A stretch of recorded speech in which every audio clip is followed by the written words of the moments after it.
Hi, everyone. Welcome to our session, Navigating the 3 C's of Financial Services Communication. I'm Carol Roden, and I lead the product marketing team at Lob, and we're so glad that you could join us for this conversation.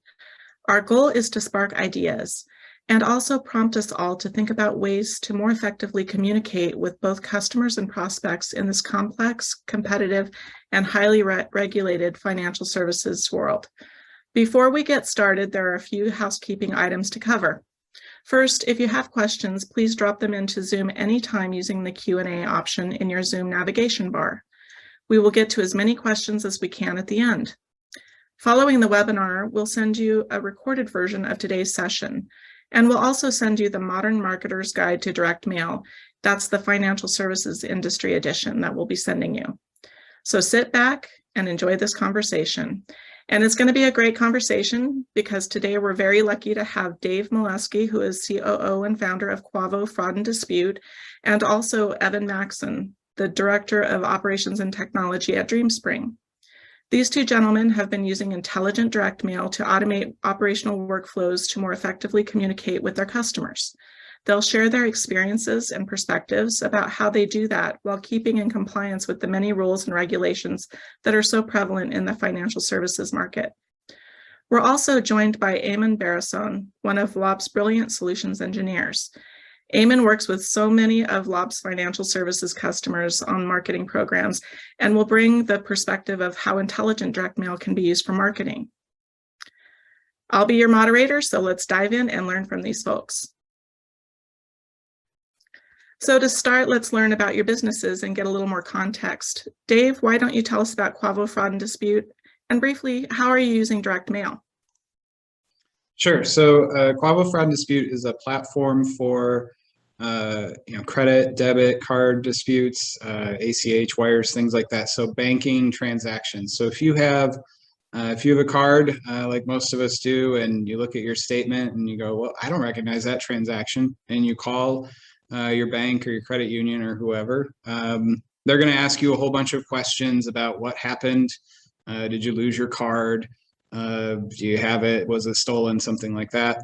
And they're going to enter all the details into a system that keeps track of that case while it's investigated. Our system is the system they're entering things into. There's a lot of things that happen after you get off the phone with your bank. There are laws that apply to the situation. There are network rules, things like Visa and MasterCard get involved, and the merchant gets involved, and things like that. So there's kind of this whole process that kicks off over the next 45 to 90 days. Where we use direct mail is for the communication that's required throughout that process. So as a cardholder, it might be a little upsetting that you have all these transactions you don't recognize. You're entitled to communication about the investigation. You're entitled to a credit in some cases, and the bank should let you know how it's going, which is somewhat complicated in some cases. So we use Lob's direct mail feature to handle that communication and also track that those letters actually did get sent to our cardholders. So it helps us stay compliant as well. Great. And Evan, let's go through that same drill. Please give us some background about Dreamspring and the programs that you're using to run direct mail.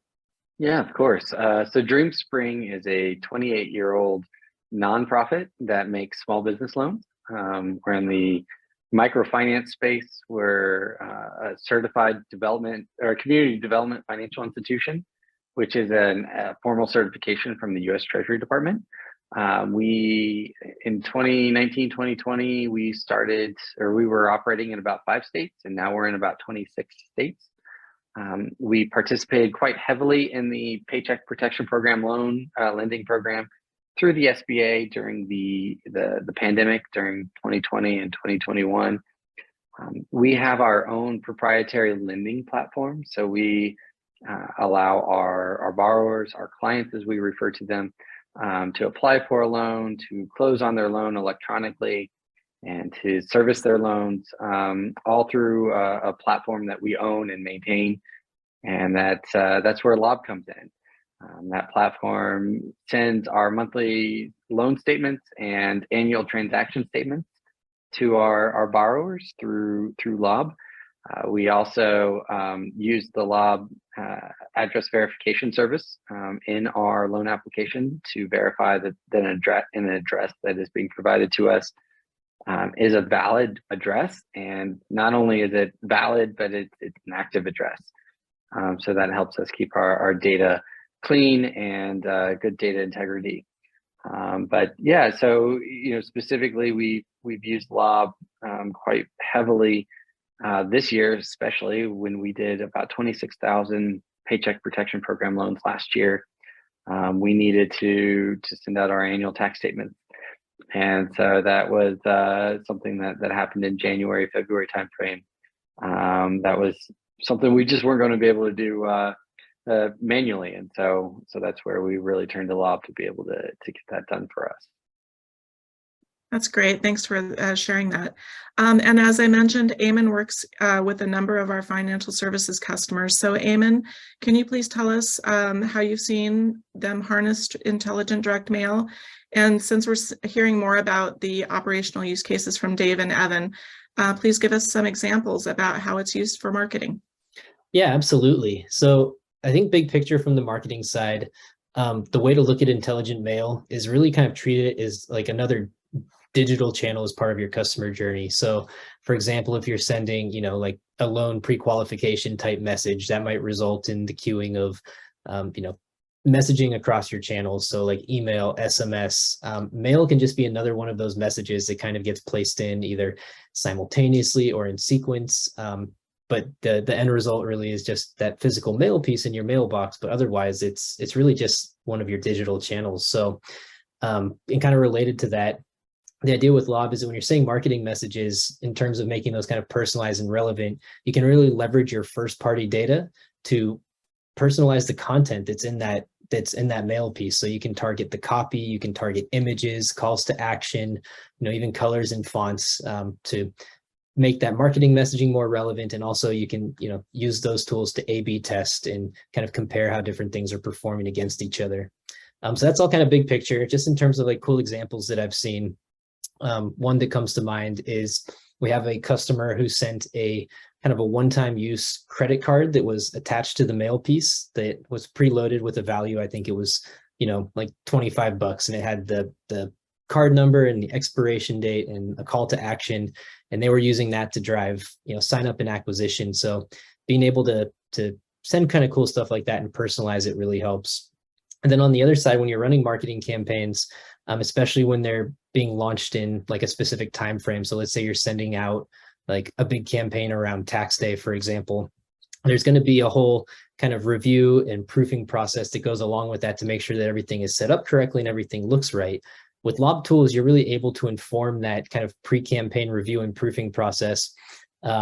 And pull data from Lob or leverage Lob itself to let all the stakeholders involved, review image proofs and see examples before they get sent.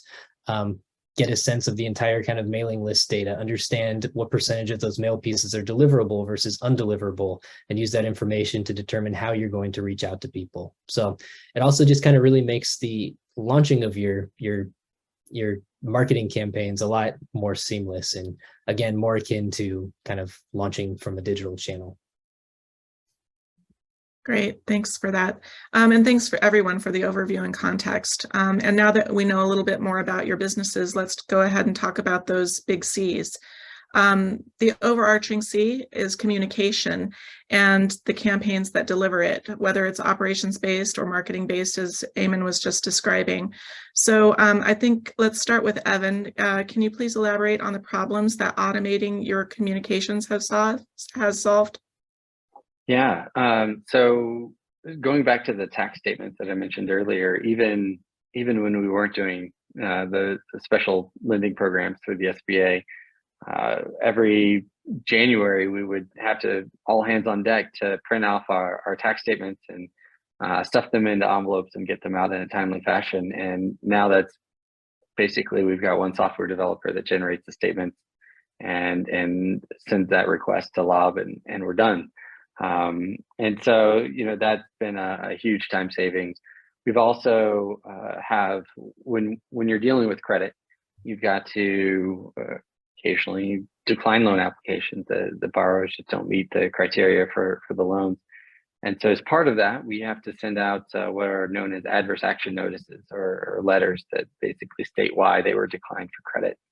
And it's a pretty prescriptive format, the content that's on it. And so it's also got a time sensitivity that it has to be sent within a certain time frame from the decision. And so that's something that we're able to automate, to have the system send those letters through Lob, that allows us to remain compliant in that situation. So again, for us, it's been a lot of time saving labor that we can then deploy to other areas of the organization, and use that to increase the impact that this nonprofit is here to have. Great. Dave, how about you? How's automation helped you? So we have a lot of different content to automate. I mentioned you're entitled to certain communication throughout the process. It actually tends to be pretty complicated. We have about 25 different letters in our letter package. Are you getting a provisional credit? Are you getting denied? Have these transactions posted yet? Did we decide they didn't post? I mean, there's just, dozens of scenarios that come up. On top of that, we have several different banks that we're serving. They all have their own brand. So they have their own logo on the letter. They have different ways they'd like to greet their cardholders and close the letter, and all kinds of things like that. And then on top of that, we have different languages that we support. So we've got letters going out in Spanish and things like that. What we really need in a solution is, take a blank piece of paper, print on it what I'm telling you to print, and send it out. And it's not your typical sort of mail merge or form feed type of situation for us. The communication's personal. It's different. I mean, literally every single letter we send out is different from the last one, and not in sort of like a mail merge sort of situation. So that is primarily how Lob has helped us sort of customize what we're sending out the door.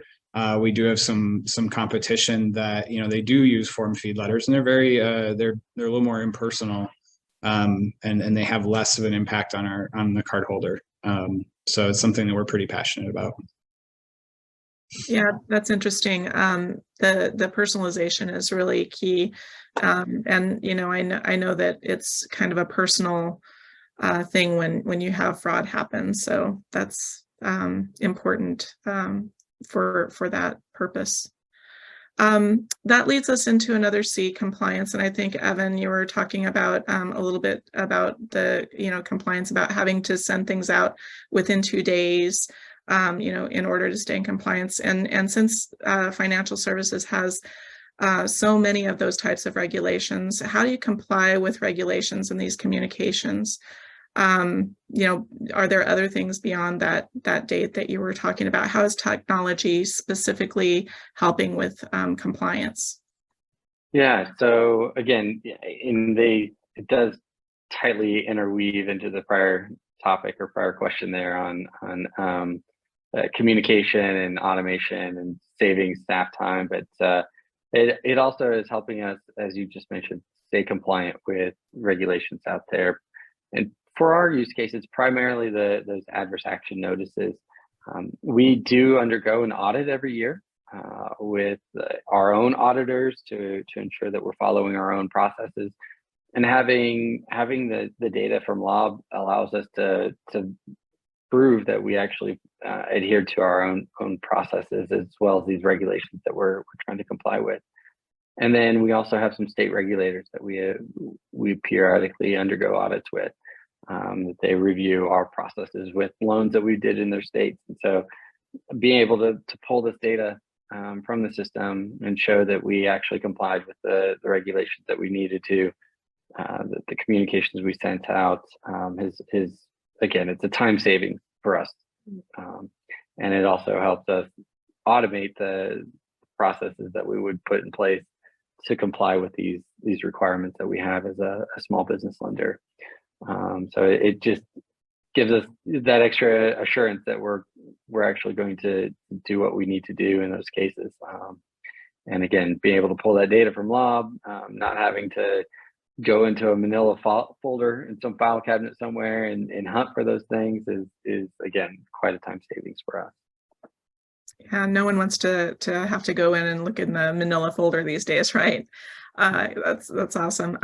Dave, how about you? Can you tell us a little bit more about how it's helping with compliance, one of those C's? Yeah, so compliance is definitely at the forefront of what we're doing. A similar situation, pretty much anytime we make a decision, we've got 2 days to get a letter out the door. You know, and communication's sort of two-way with Lob.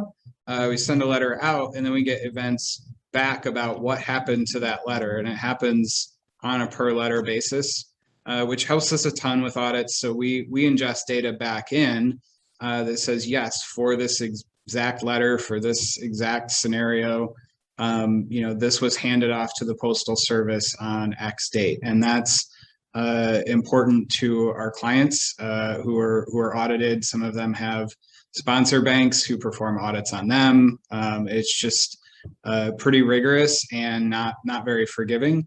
And that level of sort of data granularity is it's just really important. You know, most people don't think of letters as like a two-way process, but it kind of is in our world. We have to send the letter and then prove it was actually sent. So, you know, it's been very beneficial for us to prove that we're actually compliant with regulations. That's great. Thanks for that. And Eamon, we've been talking with Dave and Evan about operational mail use cases for the most part so far. So what about compliance and intelligent direct mail for marketing uses? Are there any special considerations you've seen with our financial services customers? Yeah, absolutely. And kind of related to what Evan was saying, but, you know, understanding where your mail is being sent to in the world of financial services is really important, because an offer that you're sending somebody in Texas might not be valid if that offer actually reaches somebody in Hawaii, for example. So with Lob, you know, real-time NCOA checks can at least tell you if a mail piece is going to be forwarded. And if so, you can choose to not send that mail piece because you don't want to take the risk of, you know, sending a mail piece to somebody in Texas, but that person's left Texas and now they're receiving an offer that they're not eligible for and falling outside of compliance. So that one's definitely big. And along those same lines, you know, address deliverability, just Lob's ability to analyze an address at the time a mail piece is being sent and kind of derive a confidence score for, you know, how likely is this mail piece to actually reach the mailbox.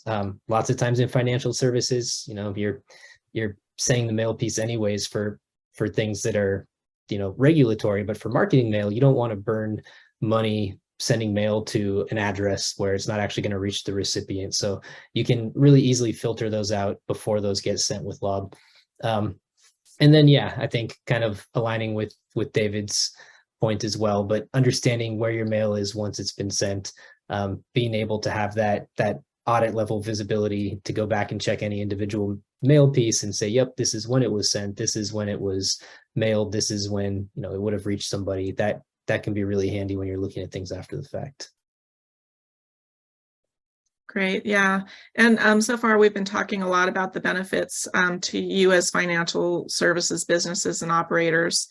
And I'm wondering how automating communications has improved your customers' experiences. Have they weighed in on how they like having information sooner, or anything that you can tell us about? Dave, why don't you start us off on that one?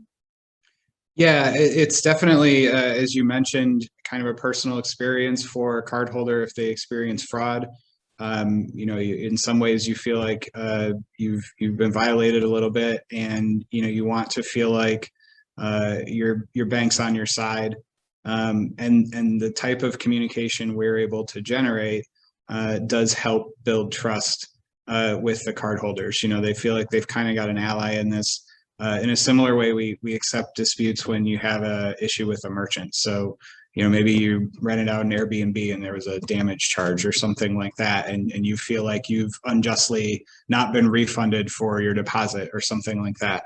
Again, you kind of want an ally in the situation, and we enable our financial institutions to kind of be that ally. But one of the major ways they do that is through this communication that helps the cardholder understand, like, oh, they understand what's going on here, and they're on it, and this is relevant specifically to me and my situation, versus something that's just very sort of generic. We like to say it's a moment that matters to cardholders, because there's a lot of routine things that happen with a financial institution, but this is sort of an exceptional event, and it's a time for the bank to prove that they're there for you.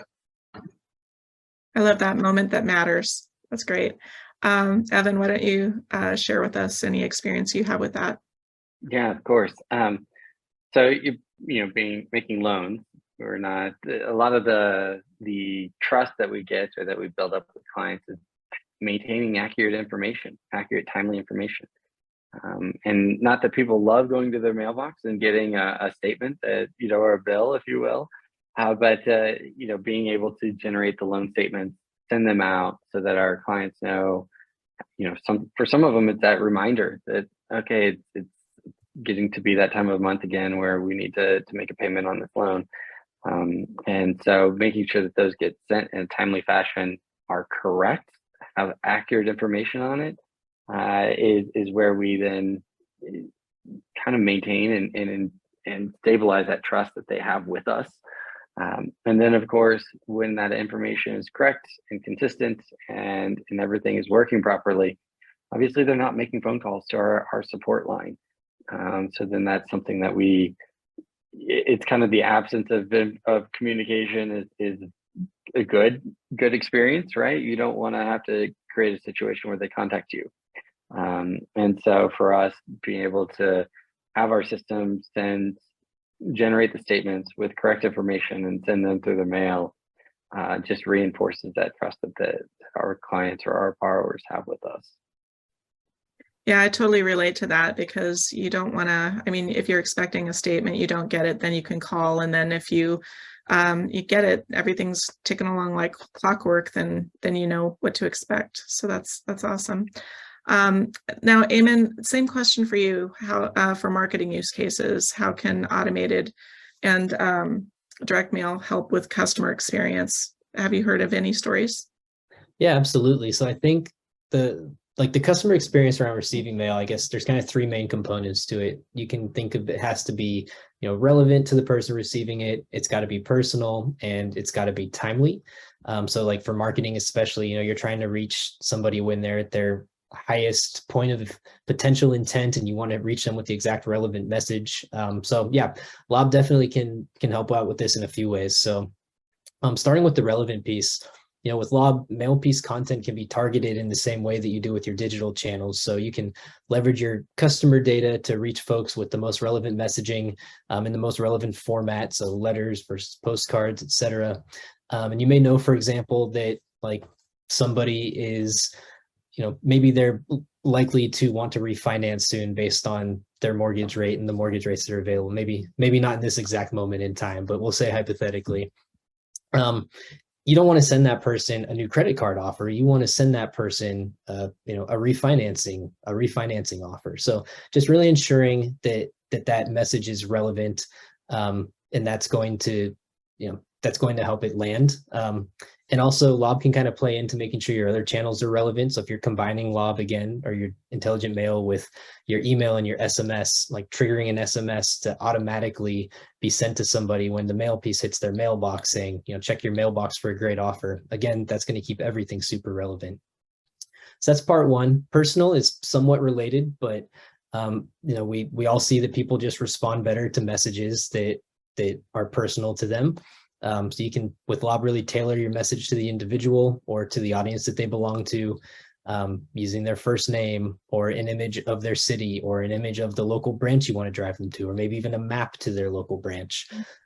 You can target them with the type of messaging that they're going to respond to. So maybe one audience is going to respond to, a buck slip type offer within a letter, and somebody else is going to be more inclined to respond to a self mailer.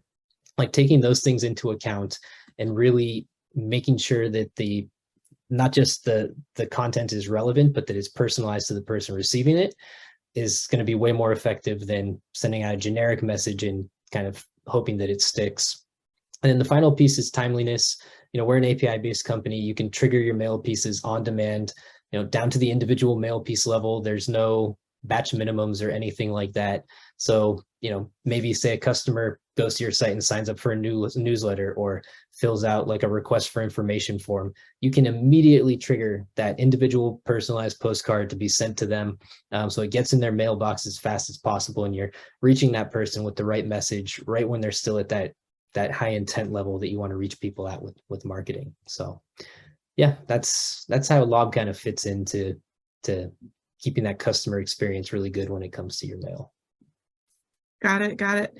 So Eamon just mentioned buck slips, and we just started offering these. And I'm curious, Dreamspring or Quavo, if you can see using these types of inserts in the future. So Evan, what do you think? Any use for buck slips that you can see? Yeah, I think so. I mean, obviously I defer a lot of the marketing effort to my marketing team. But one of our initiatives that we do quite frequently is try to re-engage clients that have either recently paid off a loan or are getting close to. And so I could see when clients are in that situation or getting close to having repaid their loan with us, inserting a promotion of some sort into the monthly statement. Similarly, when we roll out a new product, new offering, we have a lot of donors that sometimes we work with, agencies that give us certain lending capital that has special interest rates or terms to it, and they want to possibly target specific markets with it, not only from a direct mail standpoint, but also from clients that this might go along well with an existing loan that they have with us. For example, our long-standing loan products have been your standard term loans. We about a year ago started offering line of credit, and so that's a complementary product. They could have a term loan where they're using to purchase some equipment, and then they could have a line of credit for some of that revolving capital with us. And so I could see a buck slips going well with promoting that line of credit to clients that have term loans with us already. So I could see a few different scenarios where that would be an interesting tactic for us to pursue. Yeah, it sounds like it would be reliant on the ability to segment the audiences and things like that, so that you can include the buck slip information with the right offer. So that's an interesting case. How about you, Dave? Any uses you see for buck slips? Yeah, I could see something where we include a buck slip for like tips and tricks. If you've experienced fraud, here's some of the things that we see that can cause it. Maybe you don't write your PIN on the back of your ATM card, not a good idea, just so everybody's clear.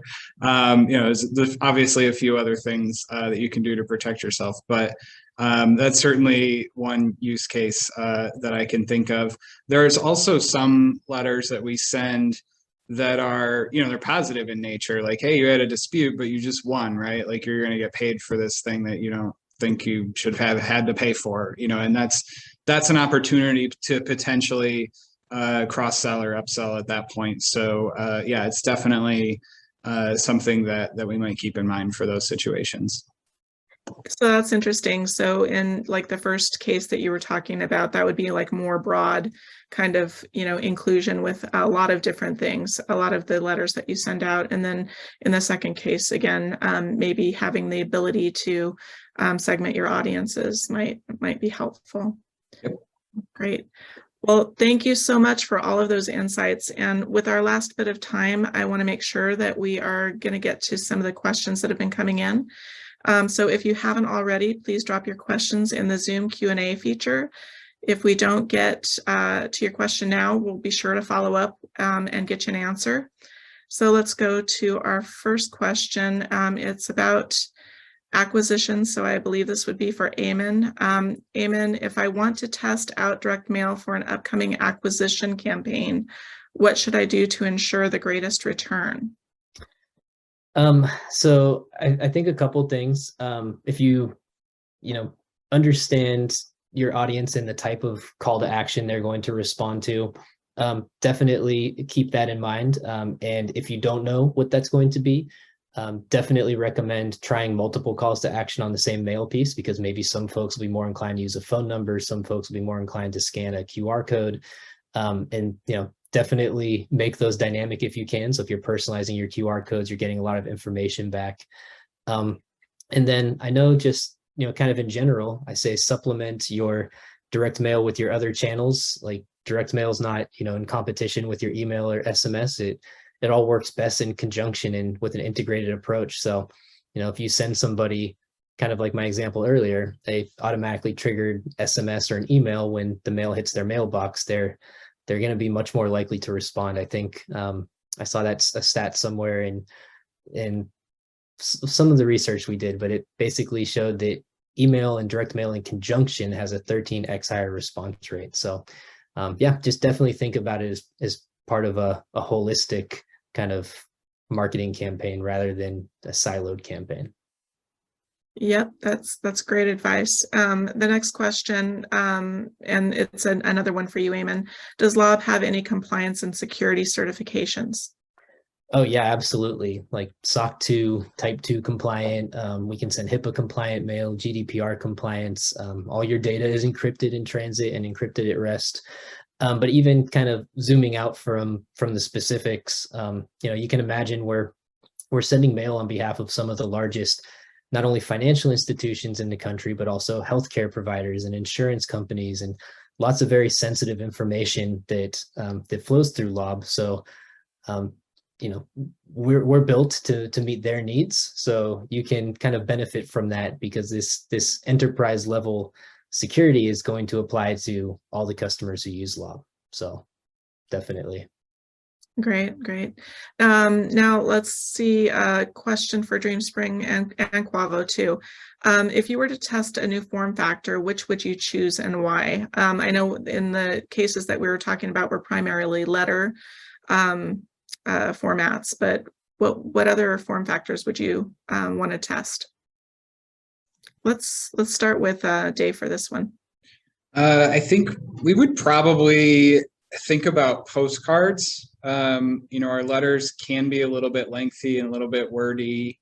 I don't know that we would necessarily replace a letter, but like, hey, check your status here, or maybe you haven't heard for a little while. Something that probably like prevents a call, or really a cardholder feels like they need to call, frankly.